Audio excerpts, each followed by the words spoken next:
Never seen this level of hype. Oh, guys, by the way, did you guys see that the space show?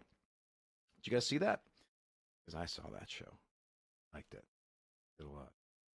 Hello there. Um dude, God, Vivian the actor, the young actor who plays Leia, unbelievable. She's so good. So absolutely fantastic at that character. I love having more backstory for Princess Leia Organa. Um, but yeah, what an episode, huh? I really, I really loved it. Um, yeah, lots of stuff, huh? Lots of stuff happened today in the world of space. You know what really interesting that first of all that the maniacal look in Hayden Christensen's eye. I say. Oh, you know what? We shouldn't. Sorry, hold on. Spoiler alert. I'm sorry. I'm sorry. We shouldn't. Okay, I'm sorry. We shouldn't talk about it, should we? But that was something. That was something. Um, yeah. I mean, you know what I love about that is that the intention was to hurt Obi-Wan and to say I'm the best version of myself, and it was I'm where I want to be.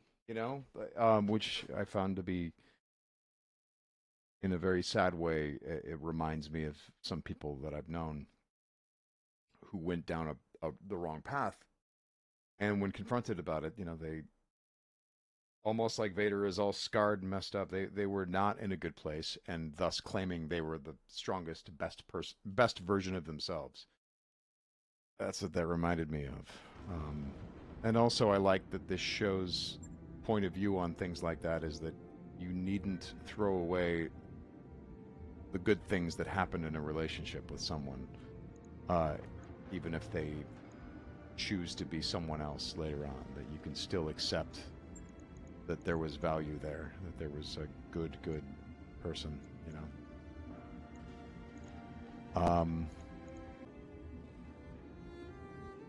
well, that's the yeah. He says that as if, um, oh, Adeptus. No, that was not a cop out. That was fantastic because he says it like he's doing that to hurt Obi-Wan. But this is how far it has gone, and by accident, he actually gives Obi-Wan exactly what he needs. Obi-Wan, in order to move forward and become Alec Guinness, has to draw a line between what's his responsibility and what isn't his responsibility. And the path of being one of the good guys in life is not a path of certainty. Vader saying, your strength is returned, but the weakness still remains. What is he talking about with weakness? He's talking about doubt.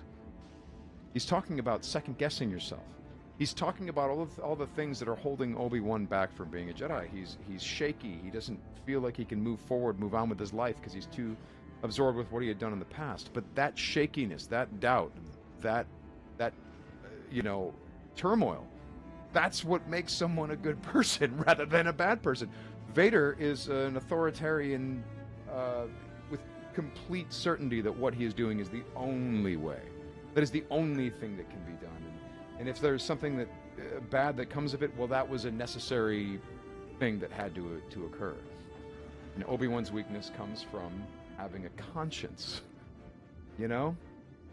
And if you have a conscience, again, the moment you start thinking you're right, and that there's no chance that there's anything that you have missed, that's the path to the dark side. So, for Vader to say, yeah, and guess what? You know what else? I chose this. This is the best version of me. This is everything I wanted for myself. This is what I chose. And to see his friend be that self-destructive hurts Obi-Wan, but at the same time really makes a nice delineation between what is Obi-Wan's responsibility and what is Anakin's, and allows Obi-Wan to move on. I think it was a great moment. I loved it. So,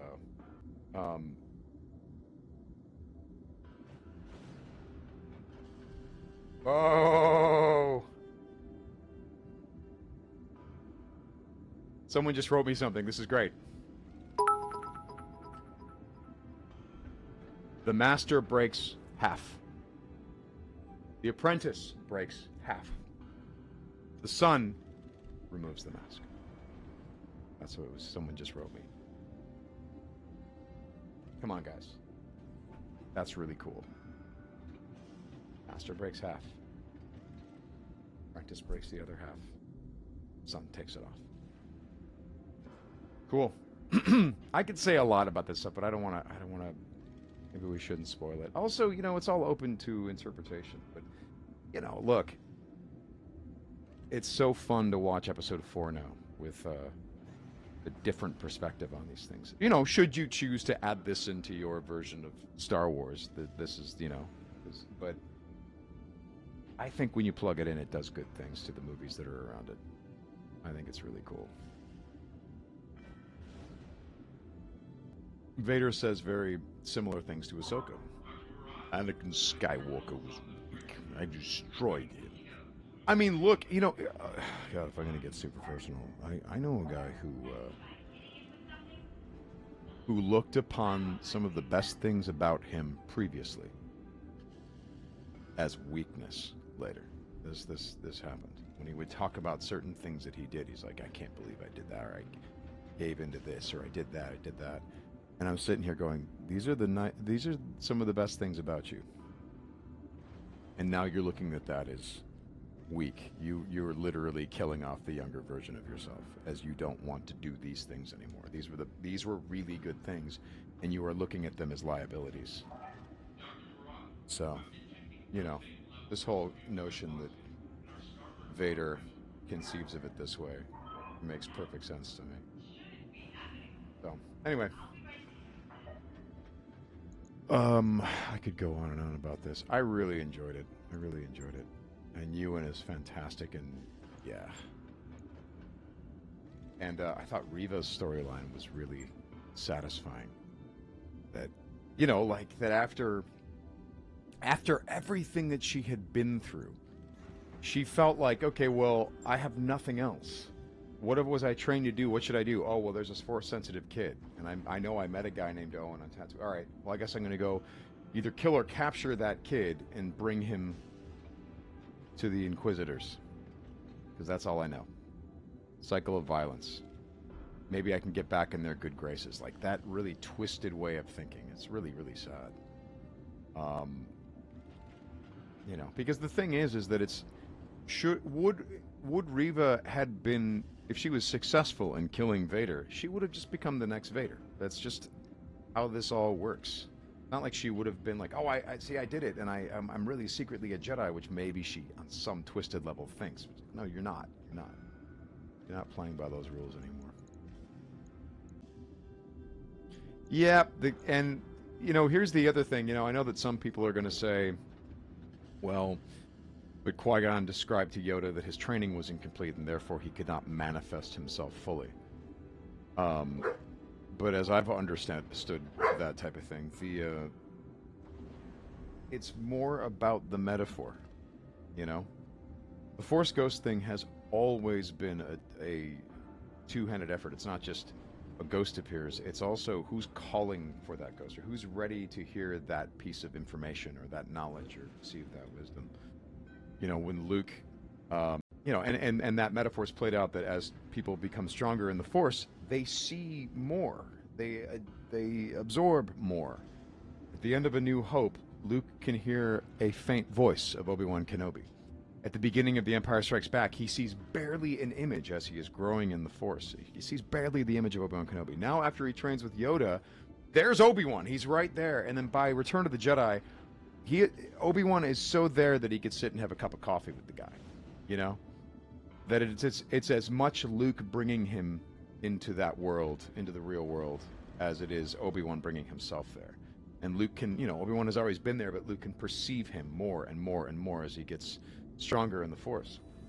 So Obi-Wan, learning that what is the Force as far as Obi-Wan Kenobi is concerned, is it's selflessness, it's helping other people. So as Obi-Wan regains that part of him and opens himself up to what he feels is his purpose, to help other people, the Force grows in strength with him, and then The more he stays true to himself, the more he is willing and ready to hear the wisdom of his mentor, Qui-Gon Jinn. I love that stuff.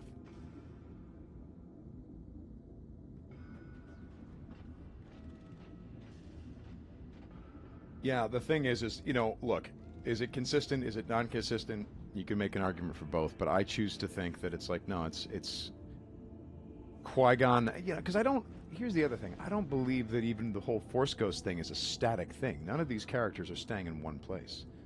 If you want to think of it as, hey, look, maybe Qui-Gon figured some stuff out on the other side. Why doesn't he appear to Luke at the end? Because Luke didn't have a relationship with Qui-Gon. He doesn't know who Qui-Gon is.